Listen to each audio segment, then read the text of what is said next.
It's a pleasure to have here, everyone. Greetings once again and welcome to the Quantum Cafe and the Interstellar Lounge with your host here, the Cosmic Messenger, aka Derek Pennant. I'm a light body technician, so I put all your metaphysical parts back into working order. But that's not all. I've done my Reiki Master teacher training. I teach the courses. I offer multidimensional Reiki sessions as well too, which fall under my banner of light body technician sessions. And I'm an aura scanning specialist, so I scan all 7 layers of your aura and do an outer shell rebalancing as well too. And I'm a metaphysician and trained in Sacred Heart Tamiana, so I'm a Tamiana practitioner as well too. Hope everybody's having an amazing day out there on this plane of existence. What a wild journey it is. If you're new to the channel, the Quantum Cafe and Interstellar Lounge is all about metaphysical everything. The wildest topics that we could find under the galactic central sun. Everything from teleportation, levitation, extrasensory perception, and all the realms of multidimensional living and everything in between. Large focuses on the metaphysical healing arts and just feeling comfortable to share our cosmic journeys. We might feel like we're a star being from another planet, or that we have lots of spirit guides around us and a team of transdimensionals. And this is a hub where we can dissect, get in there and deconstruct all of the interstellar wisdoms to move through those properties. So I'll come on quite often and do a different subject, and we'll talk about that particular theme for the day. It might be on crystals, it could be on the 12 dimensions of incarnational reality, 12-strand DNA, and so forth. So this is amazing stuff. I've been working my practice since 2016, and I've been making these videos now, probably from around 2018, 2019 now, so it's been quite a while. Now, coming up soon, I like to start off some of my videos with some of the power moments that are coming on, those vortexes or gateways that are coming into Earth. There's been a lot of talk this year, some of the most I've heard for the Chinese astrology calendar, the lunar cycles that are coming through, all the different things that are happening. But in Chinese astrology, we're going into the year of the fire horse and coming from the year of the snake. And what's really interesting during this particular portal is that when we go into a new sign and things start to overlap, so it could be we're going from Capricorn to Aquarius, or a planet comes in for a big alignment. Yes, there's that apex for that day, but you feel this transitional period where things merge like a fractal, they deconstruct and they move from there, and it gives you this space, a few days or a week or two, to feel the transitional period as you move from one to the other. And it's a gradual process. Well, the year of the snake this year, so February 17th is when we move into the year of the horse. This one's going right to the last minute, and it's going to keep it coming. We are going to be shedding. There's actually 11 layers that are being shed, and each one corresponds with one of our subtle bodies. So that's very interesting in itself. So this shedding process is going to go right to that last minute. Then we're going to kick into the year of the fire horse. And not only with the fire horse coming in, and the horse likes to gallop, it likes to move and run around, it picks up the speed, but at the exact same time, the horse is the one that stands there in front of you, just looking directly at you. And its third eye is glowing. And you can feel that calmness, that center point. Right? We use horses a lot, interact and co-share the reality with them to do a lot of healing modalities as well too, because it helps reset the nervous system. So there's a lot of horse therapy going on as well too. It's a deep connection. You're the fire horse. On top of that, we have an eclipse happening on the exact same day. So that's also going to increase the voltage, and we're lined up with the North Node as well too. So there's going to be a lot of momentum, a lot of cosmic frequencies and quantum energies that are going to be propelling us forward to really get the ball going. Because when it comes to the ascension process, there's some great progress that has been made. Each human's going to have a totally different readout for how it goes. But we've been in a mess on Earth for about 250,000 years. Earth time, right? Linear, right? And we're a little behind the times. So it's about really getting this going, because ultimately we're waking a whole bunch of these centers up. These were getting illuminated. Metaphysics is starting to cover the globe. Energy healing is a lot more common, easier to maintain, to keep it around. It's not rejected nearly as much. However, that's a little bit of an illusion too, because at one point it was everywhere and it was accepted. So we're just having a remembering of what's there. But the neat part this time is we are having countless new modalities blanketing the globe, which is pretty epic. Okay, so I wanted to come on today and talk a little bit about a subject. We're going to work on today and talk about when we evolve ourselves, then the universe evolves as well too. Everything else around us evolves at the exact same time. Okay, so let's talk about the plants that are out there in our environment, right? As a human being, as a sentient creature, and I say human with H-E-U, because we have a hue that glows around us, our aura. Mon means we come from the Mon system in Lyra, where we originated from, the original sentient creatures that eventually seeded what became known as the humankind down here. It's pretty awesome. So the plants, we eat plants, we utilize plants, we put them in our yards, they're in our environment, they are everywhere. They're epic. They have so many healing constituents built right into them. They co-create reality with us. They beautify our reality. They speak to us. Some individuals can touch them. And then they get downloads of information coming into their being, which is quite amazing when that occurs. Everything's an interface that we can interact with. Now, when we do a whole bunch of inner work and we start to evolve, then the plants pick that up as well too. But they're not just responding to us. We're responding to them as well too, right? If a human being gets a sentient creature, a soul, starts to interact with a plant during microdosing, right? Just isolating and taking that one drop of chamomile, one tincture pipette of a different aspect. When we say drop dosing, it's usually like a drop or two, right? And then it could be skullcap, it could be other ones. And then we realize how much of an impact that this stuff is really having on our field, because we slowed down to make it intentional, and then we were interacting with the plant spirit medicine in a whole different way, rather than throwing on our cup of tea, oh, this tastes good, and I run out the door. When you streamline your consciousness into that field and let it resonate with what you're doing that's directly in front of you, everything else starts to illuminate, and then you feel the energy properties that are coming off of the plants. They speak to you, you speak to them. And it puts it in a whole nother category. So we might learn from the plants for a while, and so let's say the plant was right here in consciousness, and the higher is not better, but it's a more level of understanding. And then the human catches up, the soul, the sentient creature, and then they intertwine together and they're at that same level. They start to intermix. From that point, now you're raising each other up, and it doesn't matter which one comes first.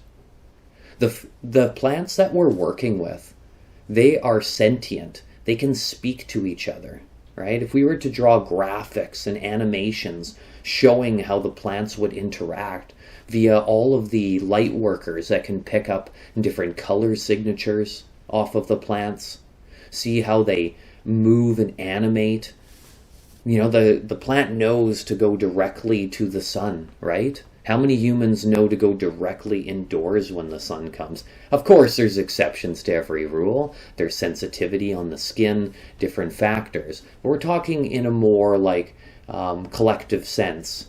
The human is meant to be outside as much as possible to get lots of sunlight and to co-create that way. Some sentient creatures like myself run incredibly cold, and it's hard to be out in certain temperatures in the wintertime, stuff like that. So there's going to be variables, but we're taking the majority of the populace and bringing them out inside, whereas the plant is helping us to grow outside. So say we do a whole bunch of inner work and we upgrade. Then we're influencing the environment around us, which is then affecting not only the plants. And when we assist the plants to evolve by giving them the ultimate fertile land and soil. And then we give them the nutrients that they need to process through their being. And the correct amount of sunlight, and we get rid of all of the pollution from the ground, the air, the sky. And we make these crystalline ecosystems. Then we don't need that much more of the plant to get all of those nutrients that are slowly being stripped from them, from the basic. The various practices that we do on planet Earth right now are attempting to de-evolve the plants as well too. You can even put them like in a Wi-Fi chamber, in a box, Wi-Fi unit right there, and you have a whole bunch of plants, and they're growing. Beside them, one's near the box and one is not. And the one that's not near the box, quite often, is the one that grows the most vibrant. The plants are going to change their colors. They're going to look different. They're going to feel like they come from another dimension. And this in itself is very exciting to be able to work through the parameters. We got Spirit Guide Mama Bear Rosie here in the video. She's an amazing soul. That's the moment I met Rosie, immediately went into Spirit Guide Mama Bear. It was quite fantastic, which was beautiful. There you go, bud. You can be there. She likes to come in sometimes, which is awesome. So we're evolving with the plants, the spirit animals as well too, because we're working with nature kingdoms. Our environment all around us influences and co-creates with us. So if a human does a whole bunch of transmutation for their inner child, and they start to clean up their emotions, and they're changing their lifestyle choices, then this also impacts what then takes place with the animals as well too. We're sharing, same with the plants. We're receiving and transmitting information on a consistent, regular basis. And those transmissions are going into both of our psyches. They're picking up from the particles in the air. They're picking up from the transmissions of our thoughts, our actions. Animals, one of the ways to speak with animals directly is to use the visualization process. And through that visualization process, they can pick up the imagery. So you send it directly to their third eye. You visualize something and then you send it there. They're receiving that as well too. This is filling up the databases of all of our subconsciousnesses. And from that point, it's helping each other evolve. So we're learning from each other and it's learning from it. And then we enjoy the properties of how we can gain more wisdoms, multidimensional properties throughout these adventures that we're having for our soul journey on whatever plane of existence we choose to incarnate with at this time.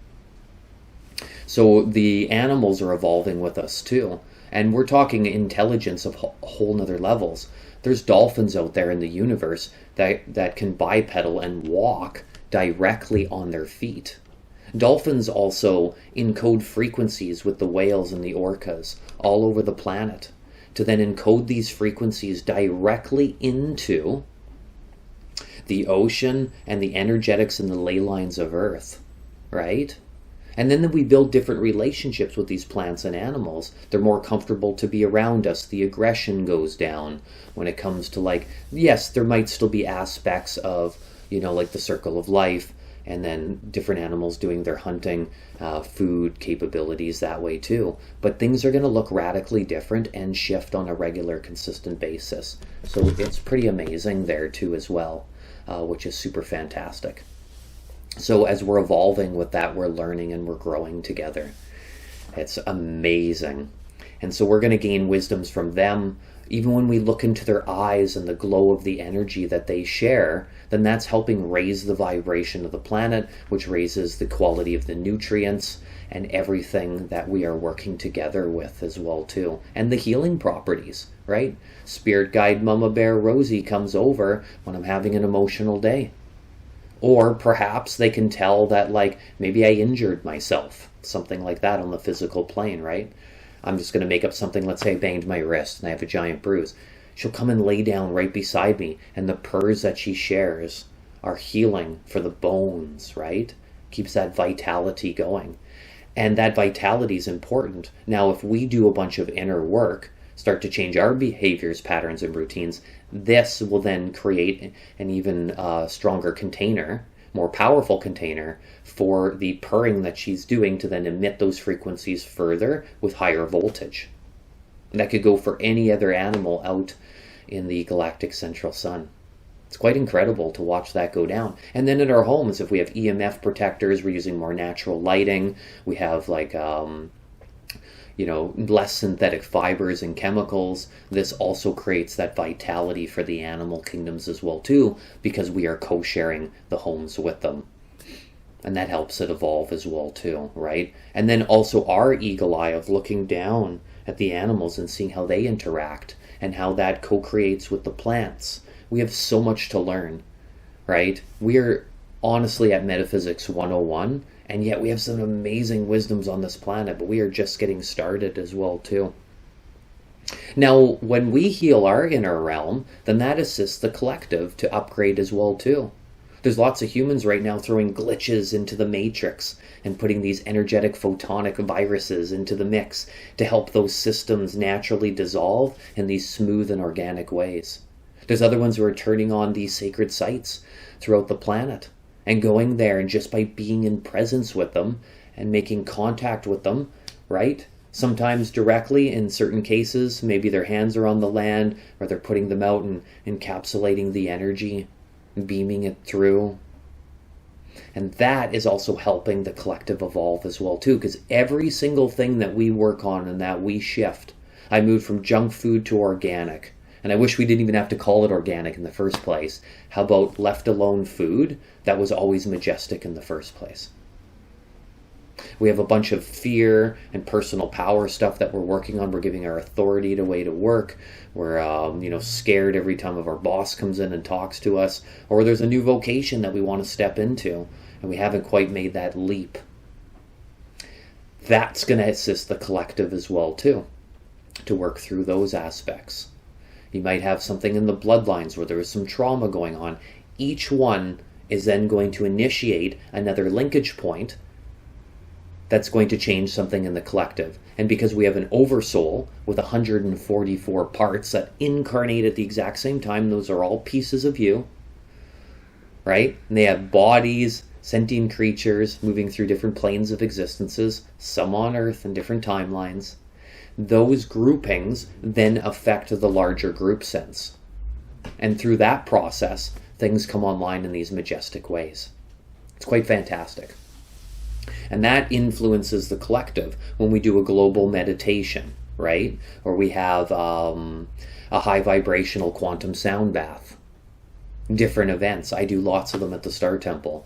Those smaller pockets, even if they have 5, 10, 15 beings, maybe a couple dozen, then you're affecting each one of those oversouls that have 144 parts. So if you had 12 individuals laying down for a sound bath, 144 times 12, that's the minimum that you're affecting through the quantum field. And then sometimes we get pulses from our higher self and from the collective because of the work it's done, and then it's creating these catalysts for suddenly I just feel like I'm moving away from copious amounts of alcohol, or there's something inside of me that really wants to turn on my creative essence and not hold back anymore. Or I'm kind of tired of just wearing the standard clothing that I'm wearing, and I've wanted to express myself in different ways. That can bring that stuff online, encode it directly into us, right? One of the best ways when we're feeling that essence, to let it move through us, when we feel that return of the divine energies, the remembering of who we are, this excitement to no longer be controlled by the story. What I like to do is take that essence, place it directly into the body where it's feeling called the most, and then call in your personal dragon to then blow that air essence over top of it, and feeling it being sunken directly into that spot, like the third eye. Then it gets deeper into the frontal lobe. It could be the heart space. It might be your knees. It might be your shoulders carrying the weight of the world. All of that is going to influence. But then this sends a chain of events, because when we change ourselves, we change the collective. The collective changes itself. It changes us. We're one unit and separate. Not really separate. We're individuals still within that mix. And then that affects the animals and it affects the plants. But it also affects the ley lines and the grid work of Earth, which goes back to these sacred sites, new ones that we're going to discover, and creating our own PowerPoints. There is so many souls on this planet who are acting as these anchor points that are pulling in this dynamic energy and helping it move through and creating mini vortexes. Yeah, those vortexes and power spots, that's just where they are. They were always there. At one point, they may not have been there. You can create new ones that can come in and evolve and upgrade with time. And then we're also working with the planets, right? In this plane of existence, there's most likely more planets that we don't even know about that are in our solar system, as well as other lands that have not been checked out on this planet. And then when we move up to 5D, these different densities, the lens of how we view all of that's going to change. Even the geographical locations as well too. We have the planet Uranus and it does this big alignment, or Mars, and it comes in and it's influencing us in different ways. And we're influencing it. Just because you're this big and a planet is massive or a plane of existence does not mean that you can still not affect change in a grand way, including the weather. We have so much influence. And the question is, what do we want to do with it? We're creating this 24/7, all year round, through time infinite. So why not use this for something that's going to elevate our experience rather than cause grief, anger, frustration, death, complication, everything at every turn you look, massive amounts of feeling under the weather and dis-ease. Uranus comes in and adds the electrical current, stimulates us to be our unique selves and brings in rebellion and freedom. We're helping Uranus evolve too. We're linked together. So when we co-create like that, then we're creating these multidimensional highways. Okay, we want freedom, but we don't want excessive amounts of violence while we're doing it. We want to do it in these genius harmonic ways and only reserve certain situations for when the aggression has gone too far. So we can build and we can work and speak together all day long throughout all of our adventures on this planet. So we are creating a whole new solar system just by walking along on the lands on Earth, being here in presence. Our astral bodies are doing so much work in so many different dimensions, bilocating, trilocating, quadlocating, and more. And that's influencing the other metaphysical energetic fields, new ones to come online that we didn't realize we had, right? Ascended Master didn't just wake up and go, I have 30 to 48 strands of DNA. This was a process of building towards these places and things coming online. In other cases, that was always there, and then it evolves from that point. We can eventually become a planetary system, and because they're sentient creatures as well too. It's really fascinating to work through all this stuff, because then you get to see your environment change and glow. And for those who have done tons of energy work, you know what it's like to have your, if you were a lot more programmed or just had a more narrow lens, you go into a shopping mall and okay, cool, yeah, it's what everybody does, and you kind of just take it at face value. And then you go back in after your 5D lenses kicked in and things suddenly look radically different and they change and they move, right? So every thought that we do, action has a ripple effect that goes into the planetary systems as well too, okay? And then also it's affecting the Milky Way galaxy as well as a whole, all the different constellations and star nations, etc. It's influencing those. So it keeps going into that macrocosm on a larger scale, which then changes the environment around us, right? Do we want to just constantly live in a whole bunch of broken systems? Sure, if that's what we choose to do. Or we can have food that we only need 2 or 3 bites and we feel completely fully sustained from top to bottom. And these exotic, like I love smoothies so much, these exotic ones that are biodynamic and filled with the most epic amount of ingredients and options to just fuel. Each person has their own makeup. Everything's made with energy field from the human and then put into that love and care, and everything's completely done on site. And we make art out of the experience, and we continue to let ourselves grow and evolve through that process, right? And just because, like, in the realms of sound, let's say, the quality of sound when we record is massively improving, but what are we going to do with the quality of that recording? What kind of stuff are we going to make? What are we bringing into the field that's propelling consciousness forward, that's evolving, so that we can have these, instead of living in these square pods, we could be living in space pods. There's an infinite amount of ways to perform architecture. And we have a wide variety on this planet and some absolutely incredible galactic spaces. But as a whole, it's kind of that same square box apartment condo kind of complex. And so when we evolve, this moves us away from that stuff and starts to bring our consciousness into what do we actually want to create and how would that look? And then we go searching for it. And if you look deep enough on this plane of existence, you tend to always find it in some sort of a pocket, even if it's a more minimal approach at this time. But we knew coming to Earth would be an intense vibration. And so when we clean out our reality, we're cleaning out the subconscious. We clean out the subconscious, that fills it up with all sorts of vitalized wisdoms. And that assists as well too, because that's really important. Because right now we're filling it up with junk mail constantly on a regular basis. Okay. The other one is we're helping metaphysical modalities evolve. I love that there's starter modalities that can introduce and bring individuals into the energy healing realms. But on a longer sense, there's a lot of us who are starting to move into the more advanced realms. The beginning, the metaphysics 101 of the advanced realms.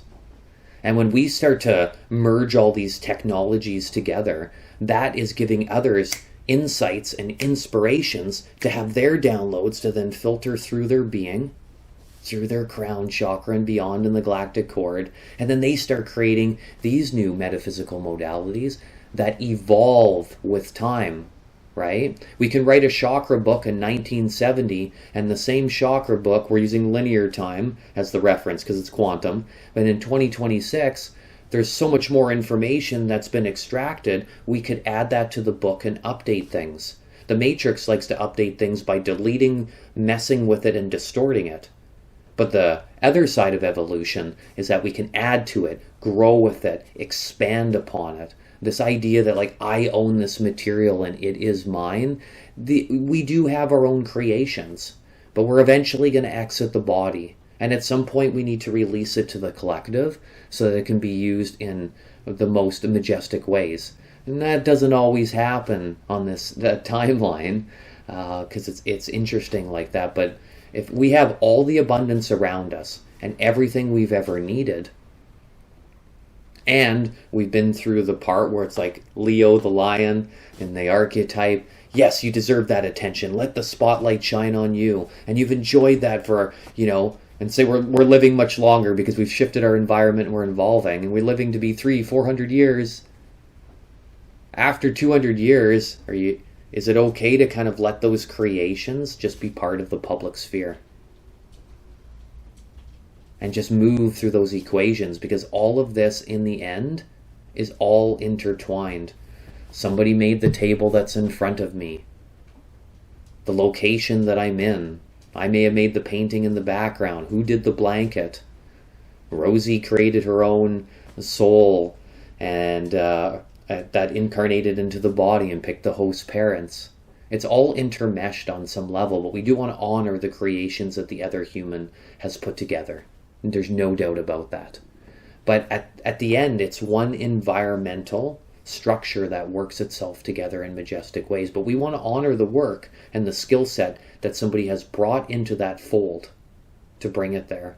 If we want to create infinite amounts of wealth everywhere we look, and then have food pods, organic bio... Yes, so as we're evolving, so everything eventually intertwines into itself as well too. But yes, we want to respect the skill sets and the work that's going on as well too with the collective. But at the end of the day, these creations are then to assist the populace as well too, right? Okay? So that's the main one. And then also our extrasensory activities. As we interact with others and we hear that, oh, they levitated when they were a child, or this person's hearing ear tones, another human communicates regularly with beings on the other side of the veil, etc., or that they don't visualize at all, they just feel it inside of themselves, and they get the same response as a visual in terms of how potent that could be, right? Or myself, I get visual overlays over top of things on a consistent, regular basis. It's absolutely incredible.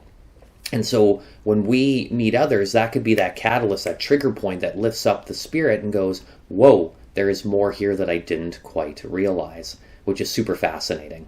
And then that can turn on your sensors to be like, I had an experience, maybe it was a little bit closer to that one. Or they might have tips, tricks, and awesome little galactic tools on how you can also update your operating system, stellar operating system, so that your extrasensory perceptions can come online and bring them into the fold. And when we say extrasensory, we mean our 5 senses, and then the upgraded form of each of them. And there's varying levels that they go through as well. Our hearing has additional abilities as well too. And that helps refine them and for them to come online as well too. So it's very fascinating to be able to work with the extrasensory departments, because sometimes we don't even realize that we've had all these other dormant abilities that are just waiting to come online. It's really, really interesting how that all unfolds. And that, I'm saying influence, but everything does work with each other. And so when we're engaging in those kinds of ways, that really helps us get in touch with our extrasensory perception, which is a very special by nature. And and it's one of those ones that we're working with on a consistent, regular basis every single day. And we may not even be realizing we're doing it. Telepathic communication happens all the time. You're in your mind, you think about something, I'd like so-and-so to call me, and then suddenly they phone you, or shortly after. Yet it's been 6 months since you last spoken with them, right? Or your intuition kicks in and X, Y, and Z takes place. And you were thinking it and you knew in advance that that's probably where it's going to be, or it's a readout in that moment. We're going to learn from each other in those various ways as well too. But if we keep hiding and pulling back with sharing all of our own stories in those realms, understandable under certain conditions, but because we're deemed crazy or this or that, yeah, even when the first conditions were intense, that really intense stuff happened, it still took a few sentient creatures and souls and humans to start sharing their stories, and then it slowly blossomed and opened up. Somebody still has to do it. Somebody has to go first. And that helps that evolutionary process unfold. So we can learn for those extrasensory perceptions as well too. And the evolution, whether it's how we make our fibers and our clothing, how we design our buildings and our architecture, all the different factors and how they link into reality as well too, is all going to play a divine role in all of this as well. So, because we're sharing our ideas, our thoughts, and we're increasing the value with it. And then especially if we start to incorporate energy work into the mix, then that just skyrockets things to a whole nother level, right? So it's not just us trying to reach levels that other things are at. Sometimes the human's at a really amazing level, and then it's also helping evolve other aspects around us. Every particle in the air, the sky, the land, on this plane of existence, out of body travels, everything that we do with our astral twin and bringing in our higher self, all of it. Any planet you feel like you're from, where you've talked to with spirit guides, all of it is helping things evolve, which is quite spectacular. Thanks for listening, everyone. I appreciate you being here today. That is the transmissions for the day, for how we evolve is affecting other things to evolve as well too. So I hope everybody has a wonderful cosmic rest of your day. If you need any of my sacred services, my contact information and website will be down at the bottom of the video. Take care, everyone, and we'll talk to you again soon. Thanks for visiting the Quantum Cafe and Interstellar Lounge, and I appreciate all of the collective work anyone's doing in the realms of full spectrum healing. Thank you.